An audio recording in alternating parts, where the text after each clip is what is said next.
Hello, ladies and gents, boys and girls, people of all ages, sexualities, and identities, and welcome back to another series review.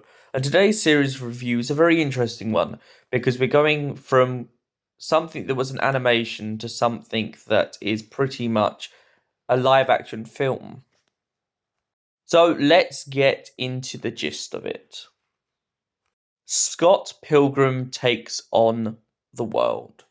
What is this story about? Well, essentially, Scott Pilgrim is a young lad who is from Canada and suddenly has all these dreams where he keeps seeing this girl going around, and pretty much eventually he bumps into this girl in real life named Romanna Flowers.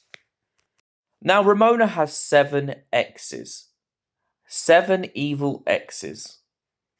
And for Scott Pilgrim to pretty much go out with her, he has to kill her 7 evil exes.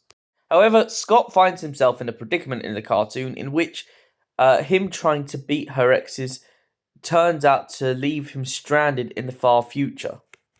This, of course, means he bumps into his future self, who says it's hopeless. His future self explains that a relationship with Ramona only brings tragedy.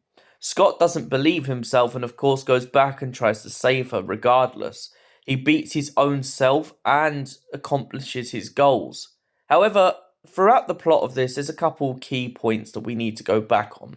For starters, Scott Pilgrim is a little bit of a cheater in a way, because Scott Pilgrim went out with a girl named Knives, and rather than breaking up with her, he just pretty much blatantly goes out with Romanna Flowers. Now, on Ramona's part, you can forgive her because she doesn't know this. She doesn't quite know the extent of her crossing the line with Knives. However, she does start to realise that something's up when Knives' obsession with Scott drives her to not only dye her hair, but also try and go for Ramona. There's also a couple other interesting points when it comes to Scott Pilgrim Takes Off. The idea that Scott pretty much is surrounded by a bunch of people who judge him based on the fact of the age difference. Now, in their argument, I can see their point. He's dating someone who's still in school, but it's not just the fact that he's dating someone who's still in school that's the problem. What's the problem is it seems like their relationship isn't really taking off between him and Knives. However, once he eventually goes out with Ramona, who's a little bit more around his age, the pair of them find themselves in a complicated relationship in which they both bond on the fact that they have a past. Scott's gay best friend, I think I've got to say, is one of the main highlights of this series. Not only because he gives Scott brutal advice, but also because he begins to test a lot of characters throughout the series. Let's talk about Scott Pilgrim versus the World, a live action kind of adaptation on the series. Scott Pilgrim vs. the World keeps most of the original elements of the original series. However, I do not blame them for cutting down certain parts. For instance, in this version, Scott does not fight with his future self. And I'm glad, really, I'm really glad with that, because that just complicates the plot even more and makes it more astounding for people to try and follow along with.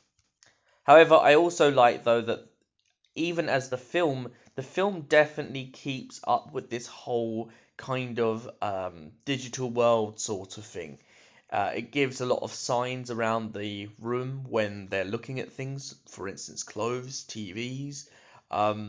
It has a lot of heart effects, and I really feel like the special effects and the budget was well used on this film. Ramona and Scott's relationship is still prominent in this film, and I feel like that's the strongest element of it. I also feel like one of the strongest moments in this is Brie Larson. Brie Larson absolutely takes your breath away in this film. So overall, I've got to say that the film and the series both have their strives and dives. So what do I give Scott Pilgrim in general out of 10? Well, as I said, he's pretty much a cheater, so that's got to knock a couple points off. However, minus that, I feel like the plot between him and Ramona and the way that the story goes, I feel like it's very strong, and for that reason, I'm going to give it at least a solid 7 out of 10. Thank you for watching, and we'll see you in the next series review slash TV slash movie review. This is goodbye for now, and stay beautiful.